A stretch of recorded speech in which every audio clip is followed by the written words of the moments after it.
పడుతున్న నా బతుకు కష్టాలని పిల్లని చెయ్యి పట్టాలని నల్లని సీకట్లో ఒకదాన్నే కూసున్న దిక్కులేని పచ్చినయ్యి బావా నువ్వెప్పుడొస్తావని ఏళ్ళైపోతుంది పిల్ల ఎన్నెలొచ్చింది మన బతుకులా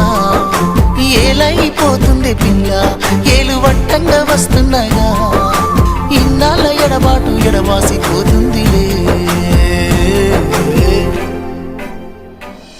ఈ సీనయ్య గుంటున్నదే సినదారా నీ కోసము